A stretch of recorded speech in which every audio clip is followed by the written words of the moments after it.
does this hold? Is it like, goal setting or, being manipulative, or what is the lesson here? Yeah, once he has committed or once he has declared in public, come what may, he's going to do that. So that's an important lesson for all the corporate people, those who are there. You're saying that, you saw Western management practices and, and there was a blind spot. So what can you say that, what is the blind spot and how can we throw light on it through the Mahabharata? Mahabharata is the biggest epic of the world. Why we are so much dependent on the Western countries to have for our management education? I tell you, Harvard University charges $4 for each case study copy which you do in India. So just imagine what kind of revenue they get from here. Welcome to FounderLabs, where founders build visibility, authority, and lasting impact. Today, we are joined by a thought leader who is redefining how we look at management and leadership through the lens of Indian wisdom. Debasis Satapathy is a renowned management expert, speaker, and educator who has pioneered the concept of deriving powerful leadership and business lessons from the Mahabharata.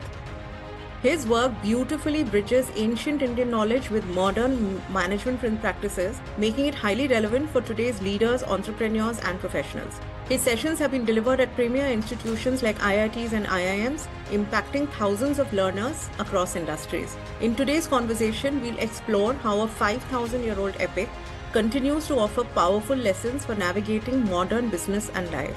Let's dive into what promises to be a fascinating conversation with Debasis Satapathy. Hello, how are you? Nice, thank you. Welcome to the podcast. And like I said, we are just waiting to hear. And basically, it's all storytelling and management these days. And the biggest storytelling comes from the Mahabharata, right? And that's your forte. So first of all, let's start with what got you interested in this and this unique way of, connecting it to management. Right. Let me tell you, 4 years back, I attended a program at IIM Ahmedabad. And in a 3 days training program, I could find there are 10 case studies. Out of 10 case studies, 9 were from Harvard University or Oxford University or from some Western universities. Then the question came to my mind that India is having so many very, very successful corporates like Tata, Birla, Reliance, Adani, Airtel. Why there cannot be any case study from India? Then there are many epics of India starting from your began Sakuntalam, Ramayana, Mahabharata. Why we cannot draw case studies from there? Why the Indian education is so much westernized? Why we are so much dependent on Harvard universities? And let me tell you, Harvard University charges $4 for each case study copy which you do in India. So just imagine what kind of revenue they get from here. So my question is, when we have institutes like IIMs, IITs, very, very premier institutes, then we have very successful companies, and moreover, we have very good mythology, epics, which are there, which has given lessons to all over the world, why we are so much dependent on the Western countries to have for our management education. So I made a little attempt to find out if the management thoughts or management concepts which are being used in the corporate world, starting from planning, organizing, strategizing, motivating, delegating, reverse mentoring, potential appraisal, career planning, succession planning, skill metrics. These concepts we can read from Mahabharata. And Mahabharata is the biggest epic of the world. All the other epics of this world, starting from your the Odyssey written by Homer, or Ramayana, or Abhigana Sakuntalam, all put together, not even half of Mahabharata. And Mahabharata is being referred in many Western countries, in Southeast Asian countries, while taking decisions. It is such a rich reservoir of knowledge and wisdom. So that really prompted me to deep dive Mahabharata and to find out the lessons, the management concepts which are hidden inside, right? That's the story behind it. Yeah, that's fantastic. So you're saying that, you saw Western management practices and, and there was a blind spot. So what can you say that, what is the blind spot and how can we throw light on it through the Mahabharata? You see, Western case studies and the books which are coming to India, they are being written or being designed in a Western concepts, Western culture, Western systems, processes. But India is having a different systems, processes, culture. Family culture is different from Western culture. The culture in the organization, the way the organization's decisions are being taken, they are completely different. Many case studies I find, out of 10 case studies which I read in 3 days, many the case studies has very little relevance in the Indian context because it's not dealing with the Indian culture, Indian processes, Indian systems, Indian ethos, Indian the way we take decisions. So they have relevance wise a little less. So I thought if we can draw lessons and case studies and the concepts from Mahabharata, which is epic, completely gelling with the Indian context, Indian culture, Indian philosophy, then it will be much more relevant for the students to study. Suppose you are talking about planning and organizing. Instead of studying a Harvard University case study which is being designed in Scotland, if a case study which is derived from Mahabharata and that too with Indian culture and system, then that will be much more impactful, much more interesting, because every Indian know something or other from Mahabharata. That's the difference. Also, what you're saying that the culture is different, here it's different, because I mean I'm just this is my view. Maybe here we follow a lot of respecting elders. Yes. And that authoritarian style and all that, deferring to some wisdom, maybe in the Western culture that's not present. So Absolutely. yeah, Absolutely. and I think this plays out even in a corporate setting, right? Yeah. So I think Mahabharata, where there's a huge joint family, I mean, if you look at it, so Hindu undivided family, you can call it. Yes. Huge family. So there are elders and there are younger people and there are grandchildren. So actually it's like a huge corporate setup where decisions are being made every day. Absolutely. Right. So tell me, that when we'll go to all the characters maybe one by one, and please jump in and if anything else comes to mind. So there's you've given a lot of talks on these topics. So there's Arjun's vow to kill Jayadratha, where he said that he will only do it before sunset, right? And so Krishna created that artificial sunset where and then he was killed. So what does what lessons does this hold? Is it like goal setting or being manipulative, or what is the lesson here? Yeah, you see, each character in Mahabharata, central characters, there are 11 central characters in Mahabharata, starting from your Bhisma Pitamaha to Duryodhana to Draupadi to Karna to Arjuna to Dhritarashtra to Yudhishthira and Sakuni, then Vidur. So from each character you learn something. And you see, though there are many competencies you learn from them, but there are one differentiating competency with each character. So with Arjuna, the differentiating character is target orientation that you need to learn from him. Right. Yeah, focus and target orientation. Like from Karna, the perseverance you need to learn. From Bhisma Pitamaha, decisiveness, right? From Krishna, strategic thinking, right? From Sakuni, analytical skill. From Vidur, emotional intelligence, right? From Yudhishthira, empathy, right? From Draupadi, resilience and adaptability, right? So similarly, from Arjun, you learn the target orientation. Means I have decided to achieve this particular target and I will get it, come what may, right? So when in the Chakravyuha, Arjuna's teenage son Abhimanyu was mercilessly killed by all the big warriors. Next day was his last rites. So there are some rituals which has to be done before taking him to the cremation ground, and all the big warriors are coming one by one, and they are giving the floral tributes, right? Including Duryodhana, Dusasana, Bhisma Pitamaha, Karna, everybody. And when Jayadratha came, Arjun started shouting, "Jayadratha, you cannot touch my son. My son is a hero. If you touch to my son, then it will be an insult for him. Jayadratha, tomorrow you will not see the sunset. You will not see tomorrow's sunset. And if you will see the sunset, I will do self-evolution, right? Because I will do self-evolution." Yeah. And once he declared in front of everybody, and his stature, what was the stature of Arjun, and what kind of commitment he was having, what kind of archery skill he was having. Yeah. And next day, he put all his efforts to ensure that the commitment or the declaration which he has done, that's going to be completed, right? And then when he was fighting with Jayadratha and others, then he was looking towards the sun. Then he was looking towards Jayadratha, and he was trying to see how much time is left. He was looking at to sun and Jayadratha, and he was calculating and understanding how much time is left with me, and what can I do? And then Krishna felt that it's a little difficult for him, but he created a artificial night and darkness, and after that he said, "Now Jayadratha is here," because Jayadratha started celebrating. He came out of hiding, basically, right? Yes, he felt that it's already it has become evening. So now I'm going to celebrate because he could not do. And he asked Arjun, when are you going to do self-immolation? Arjun, kab agni mein jhaans dene wale ho? Then finally, with Krishna's help, then he could kill it. So now the question is, here you have to learn the target orientation from Arjun. Once he has committed or once he has declared in public, come what may, he is going to do that.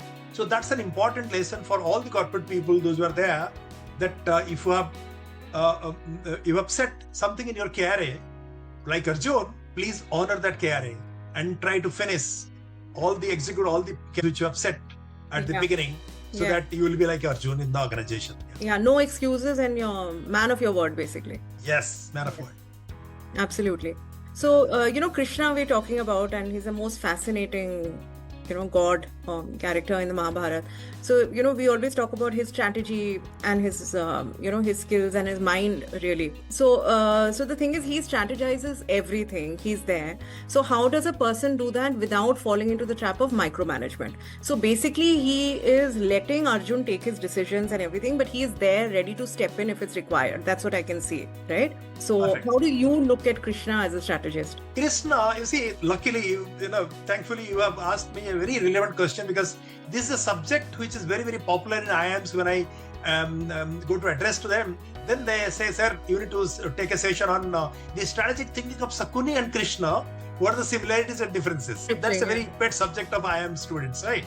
So this is a topic which is close to my heart also, and I share this particular incident before everybody in different corporates and different IITs and IIMs on strategic thinking, which you need to learn from them. Though you can learn several competencies from Krishna, but one competency which is a differentiating competency from Krishna is strategic thinking. Let me tell you what has happened during Mahabharata. When Maha was the army chief, on 11th day, he was creating massive losses he was mercilessly killing the soldiers. And Krishna felt that as if in the next one day, the war is going to be over. Right? So then he did a strategy. He called Yudhishthira and Arjuna. Then he said, come, sit down here. Now tell me, before the war started, Yudhishthira, you had gone to take his blessings? Now, yes, I had gone to take his blessings. Now, when you had gone to take his blessings, you had touched his feet? And yes, I had touched his feet. Now, what he said to you? Now, he said to me, Vijaya Baba, whether he has given you this vardhan or not, tell me. Now, yes, he had given me the blessings of Vijaya Baba. That means, let the enemy win. Means, मैं उनका enemy हूँ, but उन्होंने मेरे को वरदान दे दिया कि तुम जीतो. Let victory be yours, basically. Victory be yours. Yeah. Then you had gone to Dronacharya. Now, yes, Dronacharya also. What he gave you? Now, he has also given Vijaya Baba. Then you had gone to Krupacharya, your Kulguru. What gift he had given? Now, he had given the Vijaya Baba. Then you went to Salya also, your Mamaji. He had also given the. Then, what will you do with this particular blessings which is there with you? You cannot win. Because now Bhisma Pitama is standing in between the victory and you. As per the code of the war, in the evening, all the warriors can meet together. They can meet like friends, relatives and all this, because this is a code of the war. With the sunrise, the war would start, and in the sunset, the war would come to an end. So you go and return this blessings here which he has given. Then he went to Bhisma Pitama. Then Bhisma said, are you unhappy with me? Now we are not unhappy, but the blessings which you has given, it has no meaning. Because you are standing in between the victory and we. And you have also, Ichha Mrityu you have. So you cannot die till you want. Now, I have given you the blessings of Vijaya Bhava, but I am standing in between. I couldn't understand. Yes, I have given you. But what do you want? Now, you should move out of the battlefield? Yes, I can move out of the battlefield. But if, with a condition, if a Nari would come in front of me. Now, what are you talking? You have set the rules of the war. The code of the war is that a Nari cannot participate in the war. How a Nari can come? Yeah, a woman can't come in, yeah. Then Bhisma Pitama asked, who has sent you to me?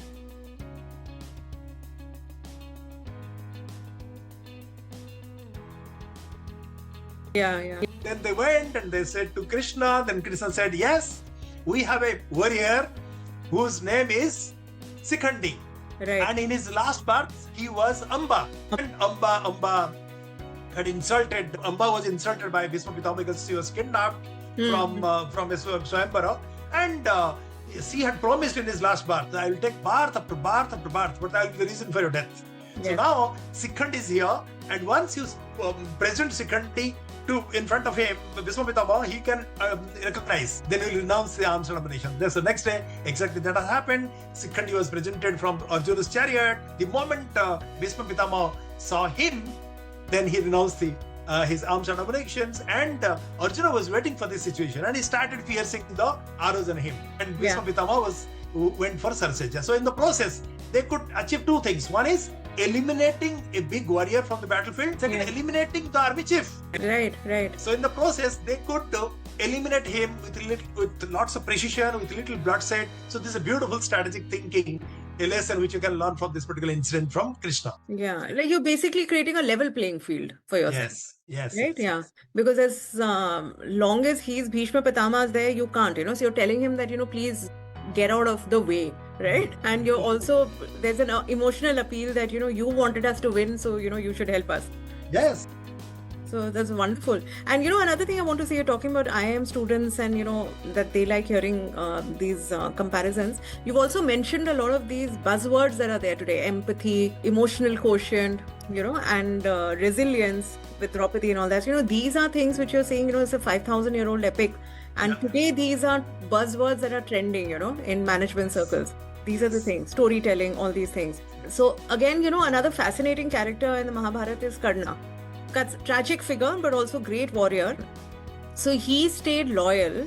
I find this question particularly interesting, and I want to hear what you have to say. He stayed loyal despite knowing that he's kind of on the wrong side, right? Duryodhan is supposed to be the bad guy, right? So he's on the wrong side. So how does a person in a company, that your company is on the weaker wicket and, maybe not doing the best practices, etc. So how do you stay loyal, or even in public, I would add, toe the line? How does that balance happen? Okay. First, I will tell you that if you want to learn the competency of resilience and perseverance, then Karna is the best character.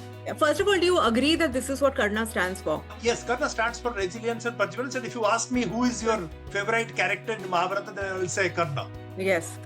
He did a little mistake by using a very derogatory word in front of everybody, and he against Draupadi. So that's the only mistake he did. Otherwise, he would have been worshipped by people, I'll tell you. And still, there is a temple in Meerut where he's being worshipped by the common man. So the question which you have asked me about the unethical practices, or he was in the side of adharma, right? Yeah. Yes, you are correct. Once Krishna asked this question to Karna. Karna, you are such a big charioteer, big philanthropist. तुम बहुत बड़ा दानी हो. Then you are also a big archer, right? You are such a big archer. And if Arjun is fearing to any warrior, then you are the only person to whom he is having a fear. Otherwise, he doesn't have any fear. मतलब टक्कर देने वाले तुमको एक ही है, that is Arjun, right? Yeah. And you are the only person who is going to give takkar to Arjun from Kaurav side. Then tell me, when you are such a big philanthropist, you are such a big warrior, why you are in the side of adharma, right? Then his answer was, when I was not having any identity, and when I expressed my desire to show my archery skill, and Arjuna was about to be declared as the biggest archer, then people asked me, who are you? Where from you have come? Who is your mother? Who is your father? Who is your jati? No, I could not answer anything. At that point of time, Duryodhan came and made me the Raja of the Anga kingdom, right? Yeah. Since he has given the kingdom and the identity to me, I will be loyal to him, right? Then Krishna, next question is a very powerful question. He said, don't you think it's better to be in debt for the lifetime than be in the side of adharma for the whole life? Right. If you are in the side of adharma, then you keep on doing adharma job every day, right? If you are going to be in debt with somebody, then you are in debt for the only once. Yeah. Right? Then Karna was not having any answer, right? So it could not satisfy to Krishna. But the learning from this is that if you are joining in a corporate where you are in desperate need of a job, and any corporate has given a job to you, and you, after joining, you could understand and you could discover that they are doing lots of unethical jobs, right? Then that point of time you should raise your hand that no, it's not the right thing. If they don't listen, you should find out the way to how to move out of this organization. Yeah, that's the learning for all of us. Don't be in an unethical organization for the entire life. You will curse yourself. you'll never forgive yourself. That's the lesson. Yeah, in this case, I mean, don't be Karna, basically. Don't do what he did, because loyalty comes also with an expiry date if you look at it. Loyalty should not be the justification for doing something immoral or wrong, right? Yes. Absolutely. So tell me, Sanjay and Vidur, they are the two moral characters, right? They're the moral compass in the Mahabharata. How do young people today who join corporates, how do they learn to speak truth to power, right? So can we learn from them? Yes. There are many learning which is there from Sanjay and Vidur. There are two things which is coming to my mind on this particular thing. One is from Vidur you need to learn. One is bitter truth, right? And second is emotional intelligence. These are the two things you learn from Vidur. Vidur was the only the minister, or he was very close to the king. He was talking bitter truth. He was again and again mentioning to Dhritarashtra that whatever you're doing, that's not correct, right? And once he told to Dhritarashtra that since you are doing so much of injustice to Pandavas, history will never forgive you. Then he said, will you forgive me? And he said, I will not forgive you. Then Vidur said, you yourself will not forgive yourself, right? So please follow the righteous path, and otherwise you will see in front of you all your sons would be killed, right? And this country would be completely devastated, right? So this is one learning, is that you should learn how to tell truth, but at the same time you should speak in such a manner so that your job is not in stake, right? So though he was talking all the time tough to Dhritarashtra had never asked him to go or leave the kingdom. He was liking him so much because he was getting convinced that if there is only one well-wisher of mine, that is Vidur, because he was talking bitter truth again and again, right? So that's a beautiful learning. And again, another learning from this is that it's called emotionally intelligent. Vidur was a highly emotionally intelligent. So when he was talking to Dhritarashtra or to Bhisma Pitamaha or to Duryodhana, the way he was talking, the way he was presenting the things, it's a highest level of emotional intelligence. That's the learning for all the youngsters today from Vidur. Yeah, absolutely. Because I think he was speaking what you're saying, kadwa sach and bitter truth. But the message was not that he's not speaking it for the sake of speaking. He was doing it because they knew that he had their best interests at heart, right? So you're speaking it from a place of strength, and you're a well-wisher. Absolutely. That's intention. I think it is the intention, right? Intention. Intent was good for the kingdom as well as for Dhritarashtra. And I think that kind of communicates itself, and that is important. Yes. Okay. So coming to Duryodhan, I again find him a very interesting person because he's much reviled and he's considered evil and all that. But like you said, he helped Karna gain an identity, and also I think what we want to ask you is, like, do you consider him like a master of delegation, right? So he's not micromanaging, he's delegating. So what is, do you think that we can learn from him, the art of effective delegation? Perfect. Or any other lessons from Duryodhan? You are correct. In fact, if you want to learn delegation, that is Duryodhan. Though he's a negative character, many people say, yeah, negative character, usse kya sikhna hai? Sakun is a negative character. I said, no, there are many management, out of 10, maybe 9 are bad, but one quality which you will learn from them is that even the biggest thief of this country, if you see, there will be some lessons you can learn from some competencies. They are using that intelligence in a very destructive way. That's the only difference. But they're intelligent, right? So you need to learn the delegation from Duryodhana, because Mahabharat में जितनी गंदा काम हुआ है, सब कुछ उसने करवाया है, खुद नहीं किया है. Absolutely. Starting from Lakshagruha to the game of dice, to Draupadi Vastraharan, to putting them inside the jungle. All these things he has got it done by somebody, whether it's a Sakuni or Dusasana or somebody from his team members. And the best example of delegation, I'll just tell you. When the war was in full swing and after Bhisma Pitamaha's Sarasajya, then Dronacharya was picked up as the army chief. And on the second day of his tenure as the army chief, Duryodhan could feel that no way they are going to, right? Because Bhisma Pitamaha, who was having Ichha Mrityu and a big warrior, is gone now, right? Many of the sons of many of his brothers have been killed. So he felt what to do. And he made a strategy. Dronacharya, and he said, if you can arrest Yudhishthira, then I will call up the war, right? And since once a king is arrested, the entire kingdom comes under them, right? Then he expressed this particular feeling before Dronacharya, and Dronacharya said, "What wonderful idea! If you would have given this idea 2 days back, then Bhishma Pitama would not have gone for Sarsajya. He would have been here, right? However, I'll do that." So next day, he tried to arrest Yudhishthira. But all his brothers, including Arjuna, Bhima, Nakul, Sahadev, they had surrounded him because they were knowing that the army chief, that is Dronacharya, is coming to arrest him. So he felt. And in the evening, he expressed his, he told to Duryodhan that as long as Arjuna is there in the battlefield, I cannot arrest Yudhishthira, right? And so then Duryodhan said, "Okay, this is the challenge, na? I'll make a strategy that he will not be there in the battlefield tomorrow." He called a small king called Trigat brothers who had come to fight with him, fight along with him, in his side. Then he said, "You have come to fight for me? Now yes. You have come to die for me? Now yes. Now tomorrow you will do one thing. Tomorrow you will go and give lots of gali to Arjun, right? Lots of gali. Arjun, क्या हो? तुम लड़ाई करना है तो मेरा साथ करो. क्या लड़ाई कर रहे हो छोटे-छोटे राजा के साथ, right? And when Arjun will भड़क जाएगा वो, and भड़क जाने के बाद और भड़काने का और का रास्ता है. उसका जो गांडीव है ना, that गांडीव उसको अगर कोई गाली दे दिया तो he cannot control himself, right? And that exactly this thing you do, and that's exactly he did. He just went and provoked him.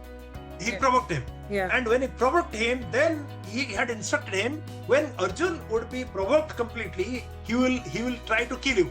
Don't fight with him. You just move out of the battlefield. Move out of the battlefield. Then he will chase you. Then tum bhag jana. You then take him to such a distance so that he cannot come to the rescue of Yudhishthira when he will be arrested by Dronacharya. And that's exactly happened. He went and gave lots of gali to Arjun, and he gave lots of gali to his Gandiv also. Then Arjun was a micromanager, right? He was instructed by him, don't go away. This is a strategy of our Guru Dronacharya to arrest our brother. He did not listen to him. Then Krishna also advised him that you are a CMD of maybe a big company, and this particular king who is coming now, he's a peon, and in the morning he has come and to gave a little gali to you, and you have cancelled all your programs. Addressing to the minister at 2 o'clock, addressing to my employees at 3 o'clock, then addressing to the press at 5 o'clock. You have cancelled all your programs. Now you are changing this peon. So exactly that you are doing. But he was a very micromanager, Arjun.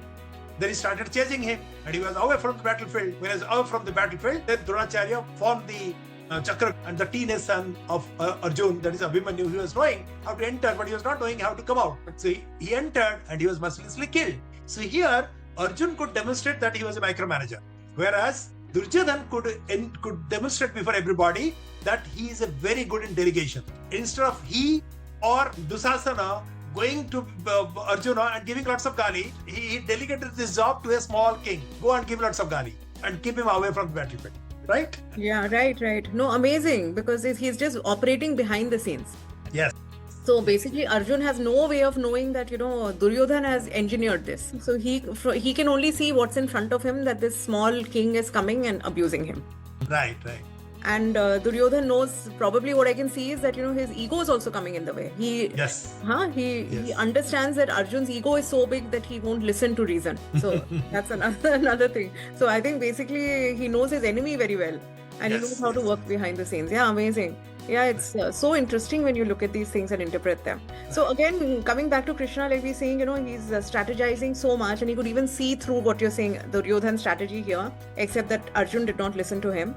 So tell me, in the Mahabharata, we're seeing that, from especially Krishna and all that, they're seeing moment to moment what's happening and taking decisions accordingly. So in a company, many times, there are some standard operating processes and how one must, these days, I think it's become very rigid, how you're supposed to approach somebody, what you're supposed to do in a crisis and things like that.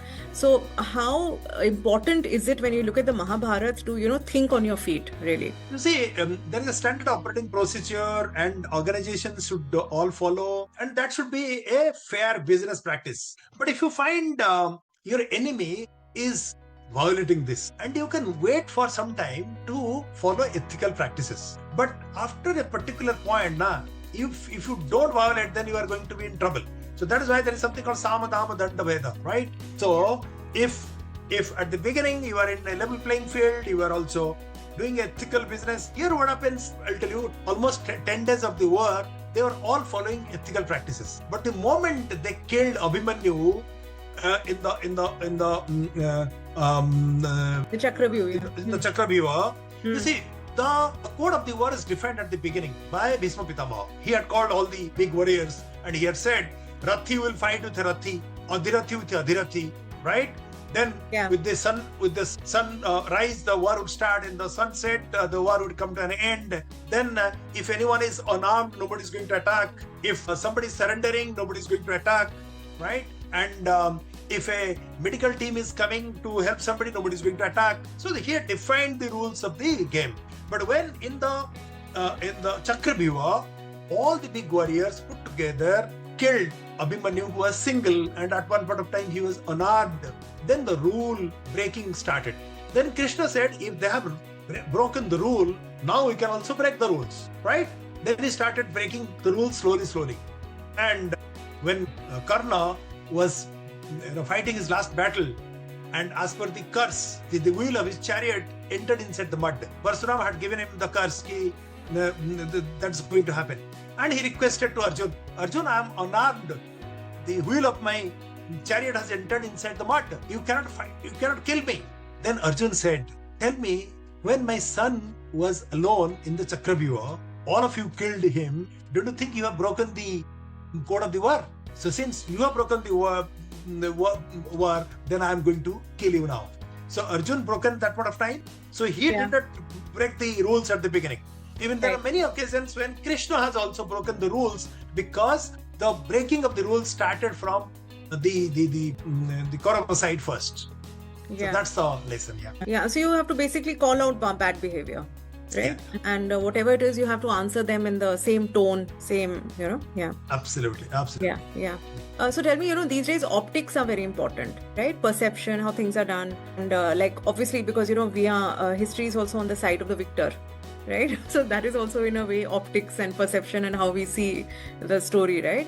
So tell me, if the Mahabharata were to happen in today's world, how do you think Krishna or you maybe would manage media perception and the narrative here? See, one thing which I learned from Mahabharata, Bhagavad Gita, Veda, Vedanta, Upanishad, Arthasastra is that if you're in the side of Dharma all the time, then you may not get any short-term gain. You may not get it, in the long run you are going to win. Which has exactly happened to Pandavas, which has exactly happened to Tatas also. Tata is not a fly-by-night kind of operator, right? Today, if you ask me, from the corporate world, I have 32 years experience with lots of grey hair, that the highest respect on ethical practices is for Tatas. Right. So when you are handling the press, handling the media, if you are absolutely clean in your thought process and you are giving the right message, right information, and you are not making any information, you are not giving any information which is not authentic, then you can manage the media very clearly, and media will also have a respect for your organization and as a CEO or a leader. But if you are giving your balance sheet, you are artificial, you are creating, you are showing artificial profitability in the organization, and you are managing the politicians.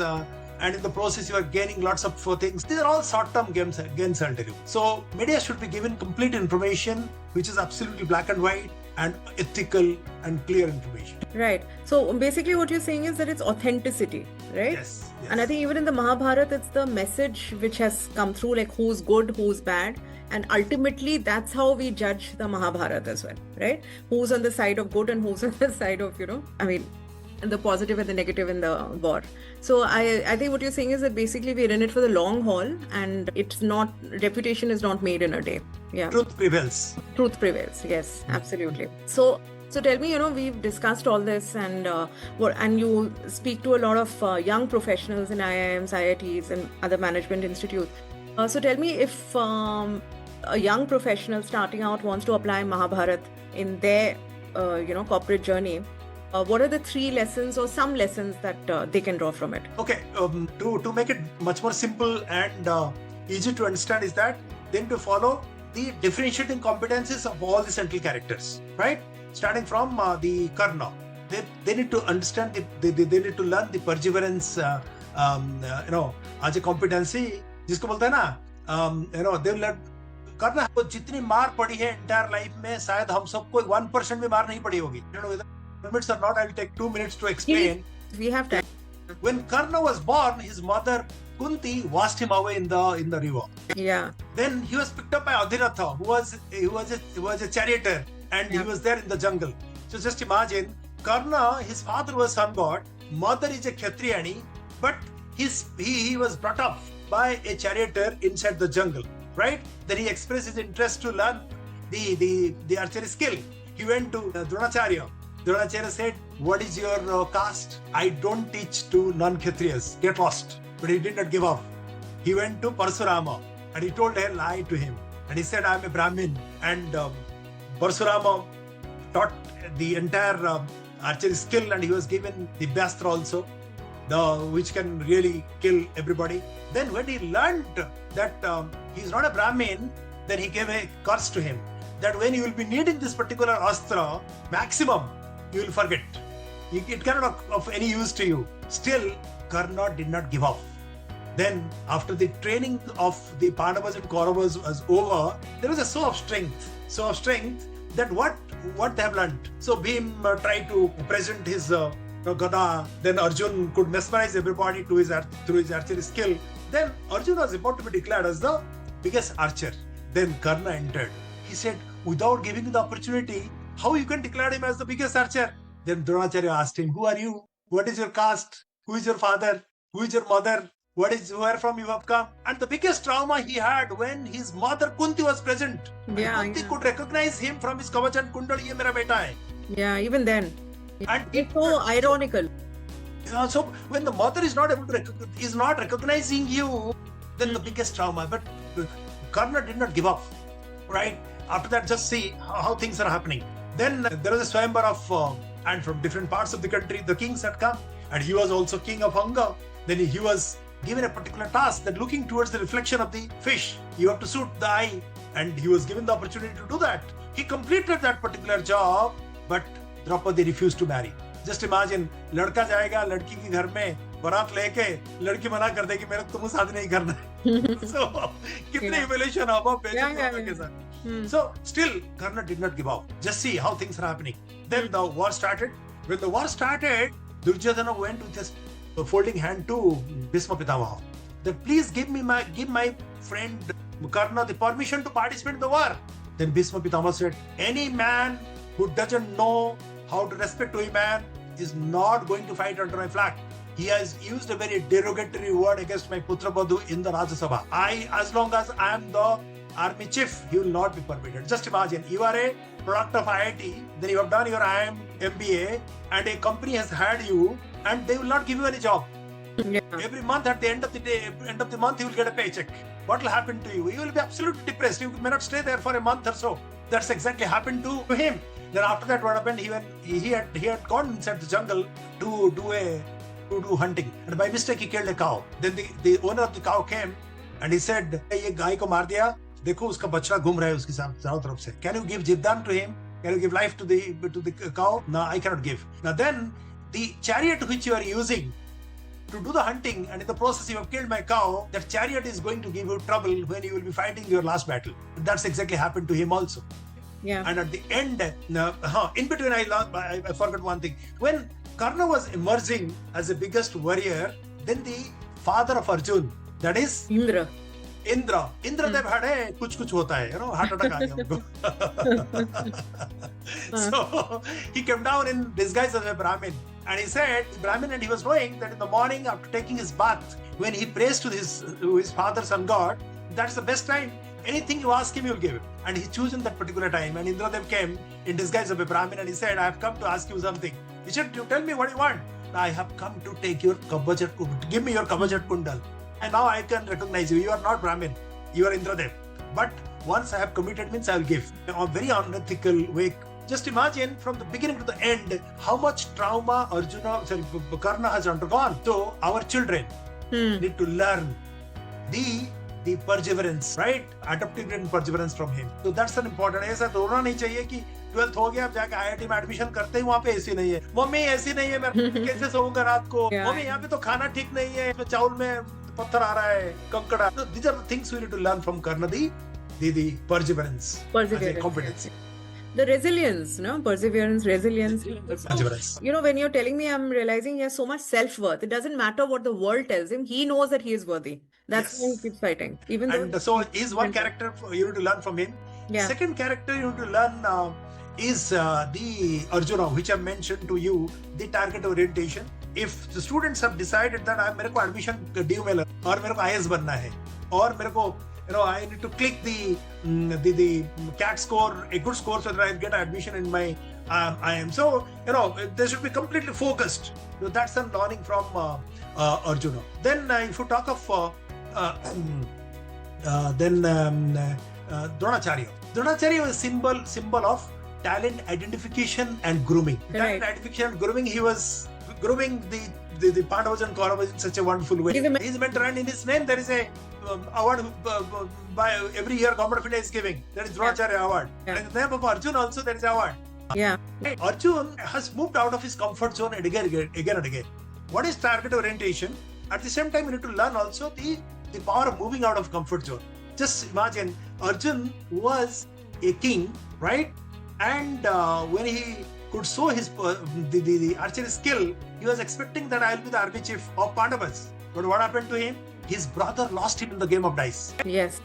And he entered inside the jungle for 12 years Banvas. Just imagine, he was an army chief material, but he entered into the jungle for 12 years. And he was there in the jungle and he did not descend. The biggest moving out of comfort zone, the example is that when he entered into 1 year Ajnatavasa in the Virata kingdom. Just imagine, he was an army chief material. What is the role which was given to him? Teaching dancing to the daughter of the king. Yeah, Brihana, no? That Vrindala. And you have to do the role of a... Yeah. You see, you can teach dancing to somebody only when you learn dancing first, right? Yeah. So he moved out of his comfort zone again and again.